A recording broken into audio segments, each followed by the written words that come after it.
Olá, o programa Trilha Social, o programa que fala o bem, faz o bem e divulga o bem, convida você, sabe para quê? Para que você olhe para dentro de você, para que você olhe para sua família, para seu filho, seu cônjuge, com muita gentileza, com muito amor, que você faça parte dessa sociedade fazendo a sua parte. Qual é a sua parte? Ser um cidadão exemplar. Faça a sua parte. Dessa forma, você estará contribuindo para que a sociedade melhore a cada dia. Você sabe muito bem que tudo aquilo que começa dentro de casa vai à praça, né? Não tem um ditado que diz assim? Que tudo que você faz dentro de casa vai para a praça, ou seja, vai para a sociedade. Então, os seus hábitos, aquilo que você faz dentro da sua casa, a maneira como você age, a maneira como você cuida das pessoas, a maneira como você se relaciona, também vai ser a maneira como você vai se relacionar na sociedade, no seu trabalho, na rua, no seu emprego, até na hora que você vai tomar um ônibus. Tudo aquilo que você aprende dentro de casa, você leva. Por exemplo, se você é uma pessoa que foi convidada para ser dentro da sua família, você foi ensinado, você foi talhado para ser gentil e respeitar as diferenças. Se você é uma pessoa que precisa de tomar um ônibus, se está dentro do ônibus, de repente, entra uma pessoa mais idosa, uma senhora grávida, uma senhora com uma criança no colo, você cede o seu lugar se você estiver. Mas existem pessoas que nem olham para isso. Isso são atitudes simples, mas dessas atitudes simples é que nós podemos vislumbrar e olhar que cidadão é aquele, se ele se importa com o coletivo. Faça parte do coletivo, mas para fazer parte do coletivo, você tem que individualmente também aprender a olhar para suas emoções, porque no dia a dia nós vamos enfrentar várias situações e muitas vezes algumas que nos tiram do equilíbrio, ficamos nervosos, com raiva, e aí nós devemos respirar fundo, contar até 10 e jamais revidar, porque revidar torna você igualzinho àquela pessoa que você critica. Então, pense, repense, se é uma pessoa amiga, se é uma pessoa do seu trabalho. Respire fundo, a hora que você se acalmar, volte lá e converse. E dessa forma, você também deve agir com relação a todas as áreas da nossa vida e todas as áreas da sociedade. Na escola, até na política, vamos respeitar, né? Cada um pode ter sua opinião, nós não precisamos de brigar e nem ofender ninguém para levantar a nossa ideia ou fazer aquilo que nós achamos que é o melhor, mas nós não podemos impor ao outro a nossa vontade, mas nós podemos trocar ideias. Somos os únicos aqui no planeta Terra inteligentes, capazes, com inteligência capaz de transformar o mundo. Então, se nós somos seres pensantes, nós podemos raciocinar e realmente construir essa sociedade melhor, porque o meio ambiente, por exemplo, depende de nós, mas depende de nós não, o meio ambiente não depende de nós é que dependemos dele e como, mesmo sabendo, pensando, sabendo que estamos fazendo coisas, né, muitas indústrias jogando no mar, no rio, aquilo que vai poluir, bom, enfim, tantas coisas que são feitas, tudo em prol de obter algo imediato, financeiro, esquecendo que nós somos seres humanos e que os que virão vão colher aquilo que nós estamos plantando. Então, por uma questão até de respeito, não só à nossa vida e a tudo que tem vida, e nas próximas gerações, vamos ser o cidadão que faz o bem, que prega o bem e também exercita esse bem. Hoje no nosso programa nós vamos falar de algo muito importante. Nós estamos aí com a internet, podcast, tanta coisa que é nova para a gente nesses últimos anos. Para nós que temos uma idade mais avançada, para nós ainda temos dificuldade de lidar, né? Com o Zap, com o Facebook, e todo dia está aparecendo uma coisa nova, uma nova forma de nos comunicar. E é tudo muito rápido. Hoje nós podemos falar com o outro lado do mundo, podemos saber o que está acontecendo do outro lado do mundo. E aí vem uma reflexão sobre o envelhecer. Que envelhecer é um processo extraordinário, mas em que você pode se tornar a pessoa que sempre deveria ter sido. Quando você envelhece, você olha, aí você se permite ser aquilo que você poderia ter sido. E te dá essa liberdade. Quem disse essa frase foi o David Bowie. E com essa frase nós vamos aqui reverenciar uma pessoa que começou a sua carreira como escritor e que leva o nome de Alagoas para todo mundo. Ele começou também se descobrindo como escritor. E nós vamos falar com essa pessoa maravilhosa, alegre, cheia de histórias para contar. E a nossa vida é feita de histórias. É o nosso querido Carlito Lima. Carlito Lima, que alegria lhe receber novamente aqui no nosso programa e sempre com novidade. É impressionante a tua vitalidade, a tua força, a tua coragem e essa alegria de tirar de dentro de você aquilo que pulsa para trazer para que a gente possa compartilhar, né? Você compartilha conosco isso. Muito obrigado. Mais uma vez estamos nesse programa que eu acho assim, até dizer delicioso, porque você tem uma maneira de conduzir e que deixa a gente bem à vontade. Mas acontece, é como você disse, Maristela, para a gente melhorar o mundo, a gente tem primeiro que melhorar a si mesmo e melhorar a sociedade em que nós vivemos. Temos que batalhar para isso, para termos um mundo melhor, que está cheio de intriga e guerra, e gente morrendo por ambição, e a gente tem que fazer alguma coisa. E a primeira coisa é melhorar a nós mesmos.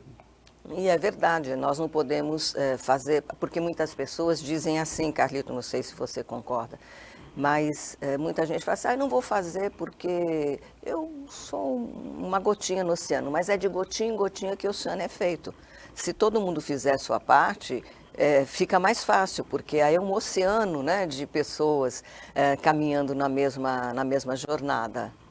Exatamente. É cada um fazendo sua parte, já basta. Ninguém vai fazer tudo de uma vez.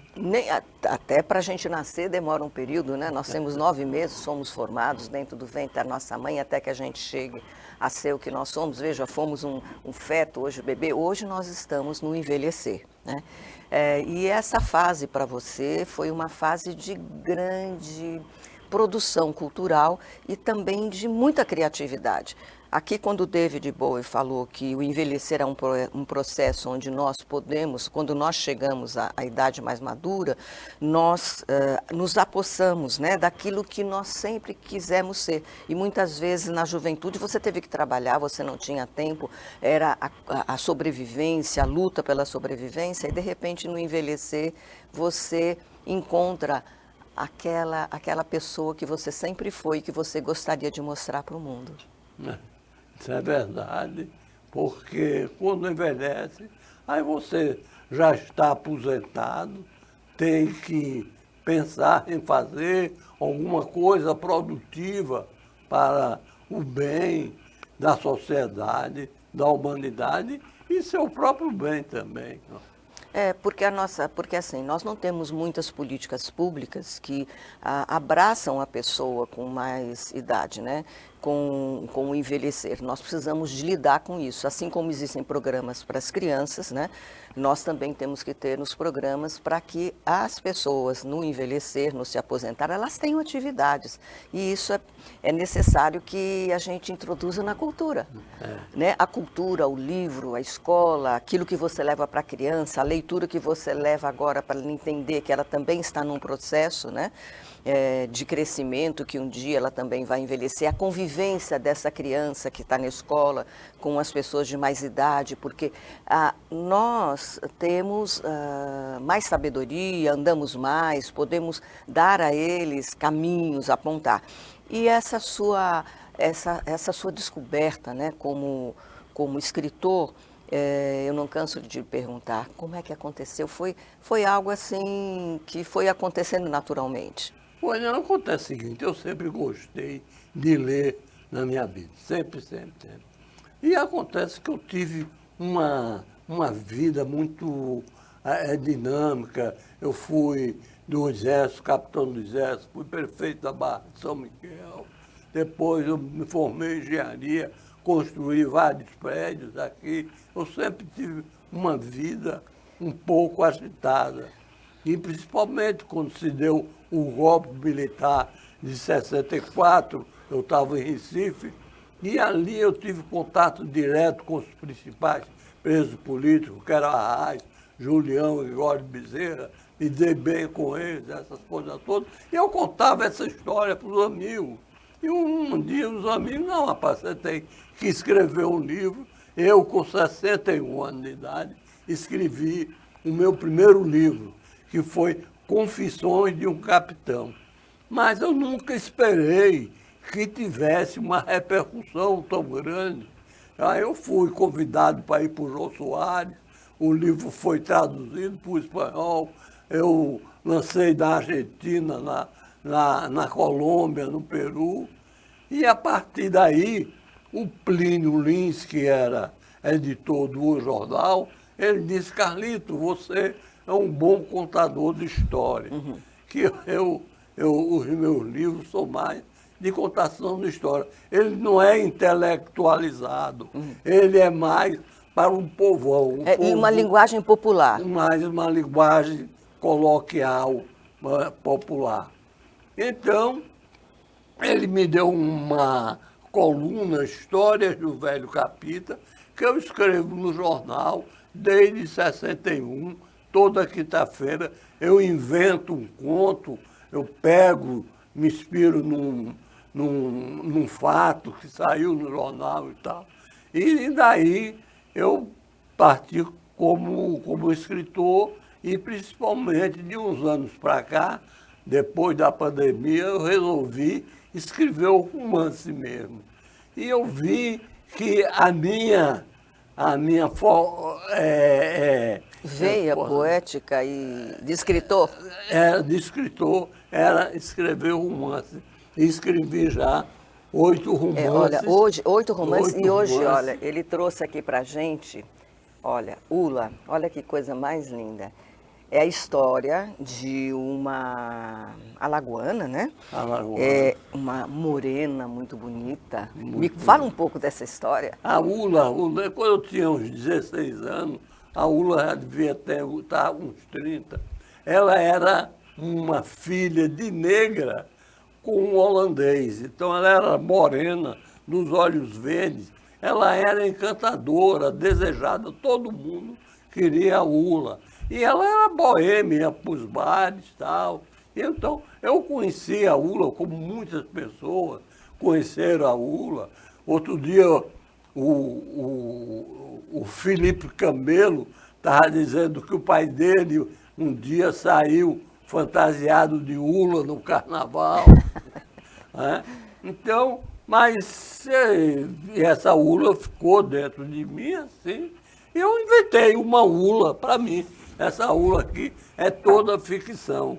É uma Ula que é uma ficção dentro. Você se inspirou numa história real e fez uma ficção, né? É. E ela, agora a história real dela é que ela conheceu um holandês, engravidou, e esse holandês foi embora e a deixou. E daí você começa a história. Daí eu começo a história. E se ela estivesse viva, eu gostaria muito de conversar com a Ula.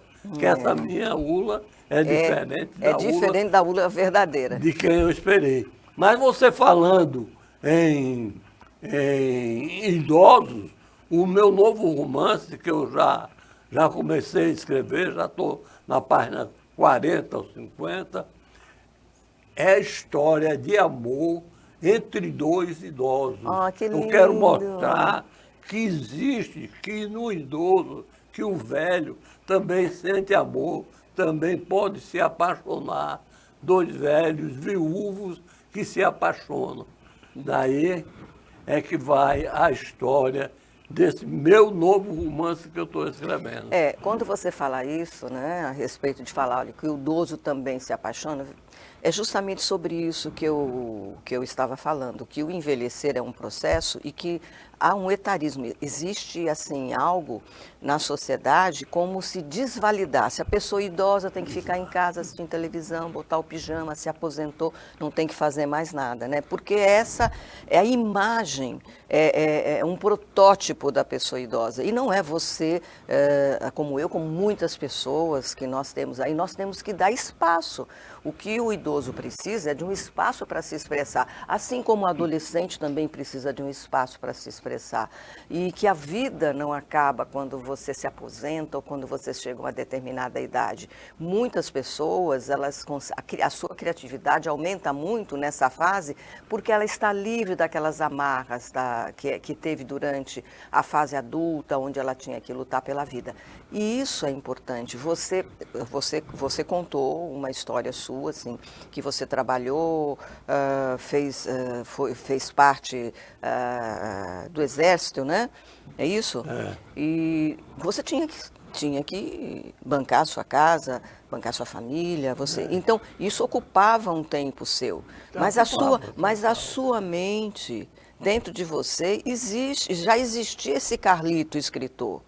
Que ele precisava de um espaço, ele precisava de tempo, ele precisava de entrar num remanso, numa tranquilidade para deixar essa criatividade da sua escrita fluir.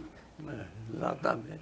E também essa minha necessidade de escrever o romance é o meu, assim, amor à terra, porque todos os meus romances, o cenário dele é em Maceió. Se você ler os meus 8 romances, você vai conhecer Maceió, que é a Praça 13 de Maio, ou o Salgadinho, ou o Farol, é sempre Maceió, que é o fundo da história, né? E o importante de tudo isso é que a sua memória é uma memória bem da sua adolescência, das coisas que você viveu, quando você ia para a praia com seus amigos, né? Me fala um pouco dessas memórias com os amigos na praia, porque um romance nasceu daí. Daí tem tudo isso aí no romance, porque eu morava na praia da Avenida da Paz.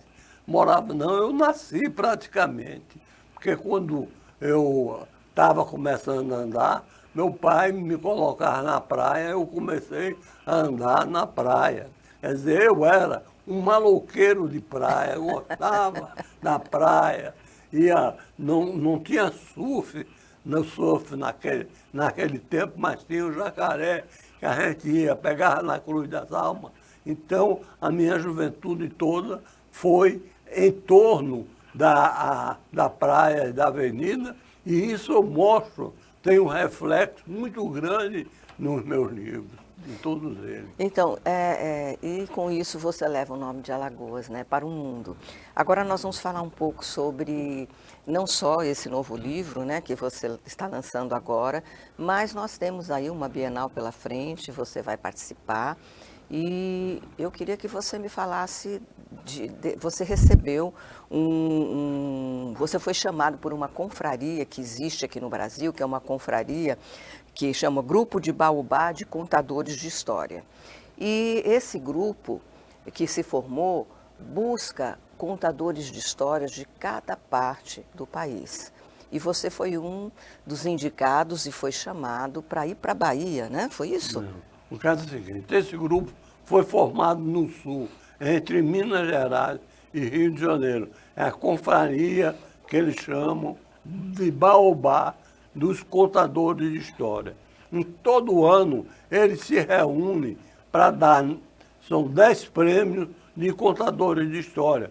Contador de história oral, o contador de história por cinema, contador de história de teatro, um contador de história escrita, não é? Então, para minha surpresa, eu nem sabia que existia esse grupo. Esse ano eu fui informado que eu fui escolhido como o contador de história do ano. E Poxa. que ia receber o prêmio que esse ano ia ser entregue lá em Belém. O ano passado foi em Ouro Preto. O ano retrasado foi em Fortaleza. E eu fui lá para Belém e recebi um troféuzinho do Baobá de Contadores de História Escrita. E olha que coisa maravilhosa, né? Você sendo reconhecido e sempre dentro do Brasil e também fora dele. Você também foi para Portugal. É. Me conta, você também levou seu livro para Portugal, Já lá em levei, Lisboa. Na Lisboa, eu tenho meus amigos lá em Lisboa, principalmente um jornalista que gosta muito do que eu escrevo.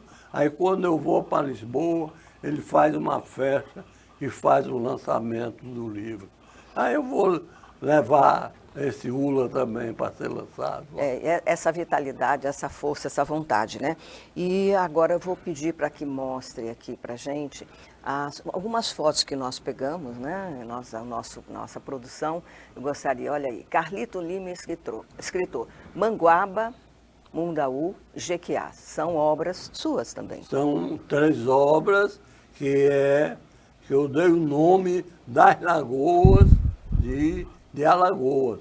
Manguaba é uma história de uma família lagoana que de 1920 a 1964 é Manguaba, de 64 até 79 Mundaú, de 69 a 93 o Jequiá. Você colocou uma saga, né? Na realidade, é a saga de uma família. É uma saga de uma família. Mas a pessoa pode ler individualmente.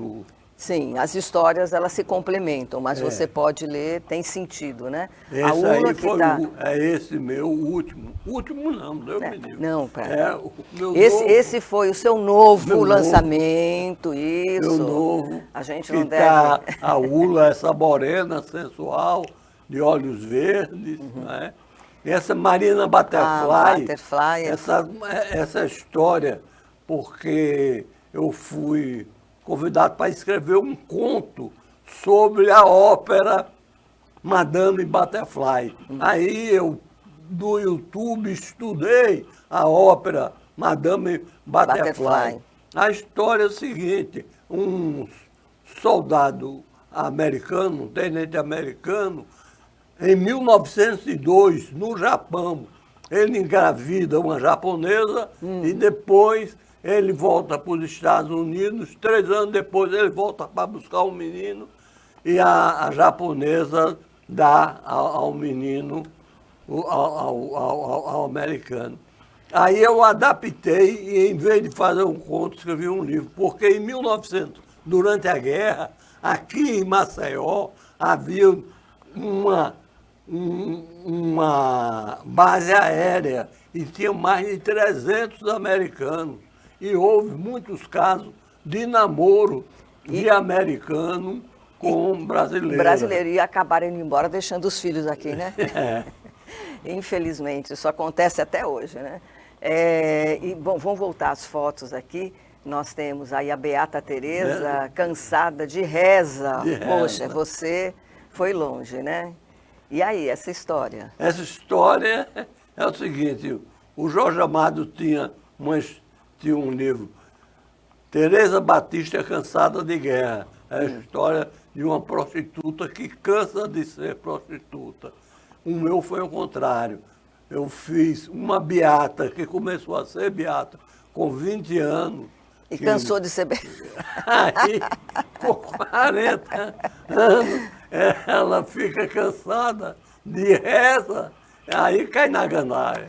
Ela descobre um outro lado da vida, né? Outro lado da vida. Temos mais fotos.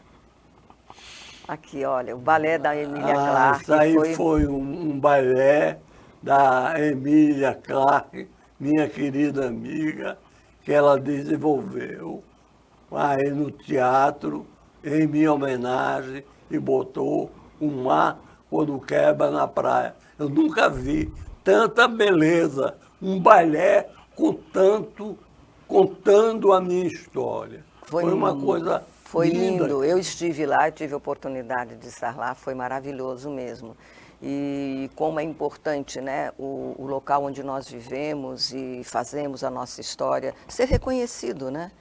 Não são todas as pessoas, existem pessoas que fazem coisas maravilhosas pela sua terra e às vezes morrem no esquecimento. E você é uma pessoa que é enaltecida por tudo aquilo que você faz, porque você leva o nome da nossa terra, né? Com a sua criatividade, com os seus escritos.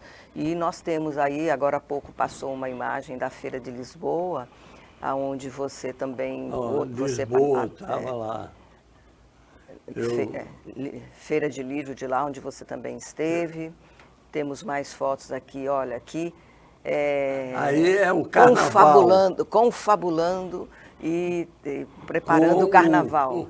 O presidente da FEMAC, o Miriel, aí é em Portugal. Ah, você, a sua na esposa Praça amada. da Liberdade. Sua esposa amada, companheira de quantos anos já? Aí eu dando uma palestra, eu sendo entrevistado pela grande Maristela. Oh, coisa linda. Aqui na Feira do Jacintinho, na Feira de Livro do Jacintinho. Ah, foi na Feira do Livro do Jacintinho. Isso. Nosso querido Edgar. Edgar. Aí foi o lançamento do meu livro. Eu de amarelo e você de verde. Tá vendo? A bandeira brasileira. A bandeira brasileira. Aí o Mar Quando Quebra na Praia, nosso programa Trilha Social, né? Esteve lá também, maravilhoso. Esse para mim foi muito emocionante. Eu tive que tomar remédio para assistir. Com certeza. Quantos momentos, né? Aí também no Mar Quando Quebra na Praia. O Mar Quando Quebra na Praia. E olha quantas atividades, eu não sei onde ele arruma a energia. Olha o bloco, né, que ele criou, Nega Fulô, todo ano no carnaval. Então, o ano inteiro você está trabalhando, né? O ano inteiro para mim é viver a vida, né? Viver a vida. E essas festas literárias, nós sabemos que pode acontecer algumas festas literárias, mas ainda estão sendo elaboradas, nós não sabemos quais delas que vão... elas estão... Porque tudo que você vai fazer, você precisa de ter apoio, né? Então, existem feiras para acontecerem no Jacintinho, Benedito Bentes e Pioca, e ele foi chamado para ajudar a montar toda a estrutura, porque a sua experiência... é maravilhosa. É porque essas festas literárias foi uma coisa assim que deu certo. Eu copiei da festa literária de Paraty, quando eu era em Marechal Deodoro, secretário de Cultura, fiz bastante. Depois comecei a fazer na periferia, nos bairros periféricos de Maceió. Então, as associações de moradores, eles me procuram para fazer essas festas literárias. É porque você tem essa expertise, né? Ainda esse ano. Tomara que sim.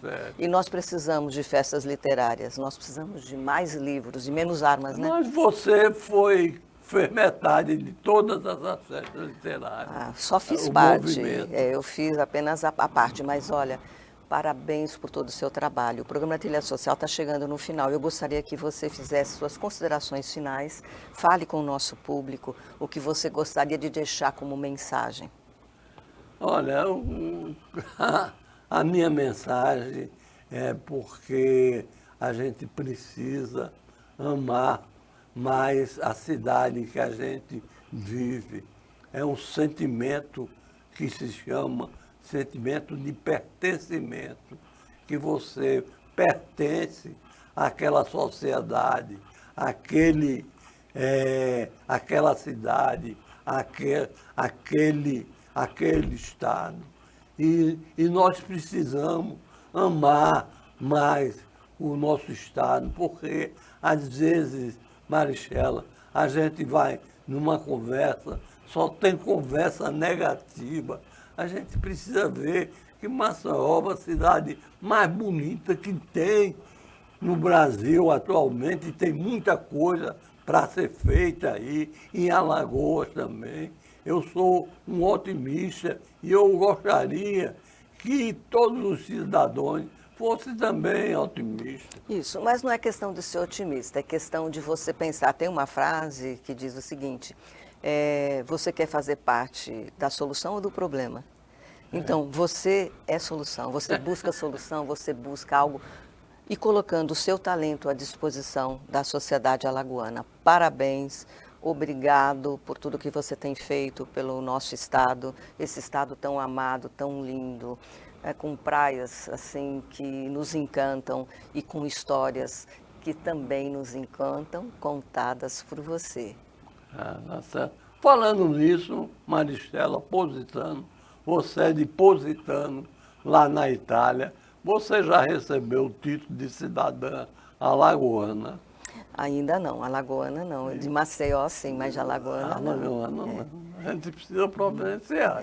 Vamos lá, eu agradeço bastante. Aqui é a minha terra, aqui é o local que eu amo, aqui é o local que eu escolhi para viver. São 40 anos aqui nessa terra e eu agradeço muito. E amo todos vocês que fazem parte dessa sociedade e que colaboram para que ela seja cada vez melhor. Muito obrigado. Obrigado também. Tá. O programa Trilha Social, o programa que fala o bem, faz o bem e divulga o bem, termina aqui. Mas a semana que vem a gente está aqui sempre com novidades para você. Até lá, estou aguardando você.